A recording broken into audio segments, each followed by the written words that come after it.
মহানবী সাল্লাল্লাহু আলাইহি ওয়াসাল্লাম এর দৈহিক গঠন কতই না সুন্দর ছিল। দেখুন, রাসূলের চেহারা মোবারক কিরকম ছিল। অত্যন্ত লাবণ্যময় ও নুরানি, পূর্ণিমার চাঁদের মতো ঝকঝকে চেহারা। দুধে আলতা মিশ্রণ করলে যে রং হয়, রাসূল সাল্লাল্লাহু আলাইহি ওয়াসাল্লাম এর গায়ের রং ছিল সেই রকম। রাসূলের চুল মোবারক কিরকম ছিল। মহানবী সাল্লাল্লাহু আলাইহি ওয়াসাল্লাম এর চুল ছিল কানের লুটি পর্যন্ত, কিছুটা কোঁকড়ানো, ঢেউ খেলানো বাবরি। তিনি মাথার মধ্যভাগে সিথি করতেন, চুলে প্রায়ই তেল ও আতর মাখতেন।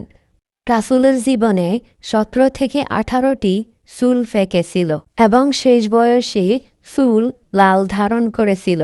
রাসূলের মাথা মোবারক কিরকম ছিল। নবীজির মাথা মোবারক আকারে অপেক্ষাকৃত বড় ছিল। রাসূলের চক্ষু মোবারক কিরকম ছিল। রাসূলের চক্ষুযুগলের মণি খুব কালো ছিল। সাদা অংশের পাশে ছিল কিঞ্চিত রক্তিমাব। চোখের ফাতা ছিল বড় এবং সর্বদা সুরমা লাগানোর মতো চমকাত। রাসূলের নাসিকা বা নাক কিরকম ছিল। রাসূলের অতীব সুন্দর উচ্চ নাসিকা ছিল। রাসূলের দাঁত মোবারক কিরকম ছিল। রাসূলের অতীব সুন্দর রজত শুভ্র দাঁত ছিল। রাসূল সাল্লাল্লাহু আলাইহি ওয়াসাল্লামের দাঁত পরস্পর মিলিত ছিল না, বরং সামান্য ফাঁকা ছিল। হাসির সময় মুক্তার মতো চমকাত। রাসূলের ঘাড় কিরকম ছিল।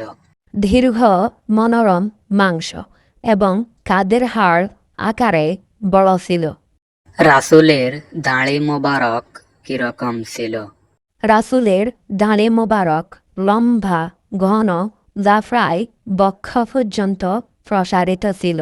রাসূলের হাত মোবারক কিরকম ছিল। রাসূলের হাত ও আঙ্গুলগুলো লম্বা ছিল।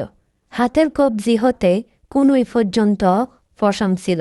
হাতের তালু ছিল ভরাট ও প্রশস্ত। রাসূলের বক্ষ কিরকম ছিল। মহানবী সাল্লাল্লাহু আলাইহি ওয়াসাল্লাম এর বক্ষ ছিল কিছুটা কুসু ও বীর বাহাদুরের মতো প্রশস্ত। বক্ষস্থল হতে নাভি পর্যন্ত চুলে সরু একটা রেখা ছিল। এছাড়া সমস্ত শরীর পশমে ভরা ছিল। রাসূলের ফ্যাট কিরকম ছিল। রাসূল সাল্লাল্লাহু আলাইহি ওয়াসাল্লাম এর ফ্যাট মোটা কিংবা ভুঁড়ি ছিল না।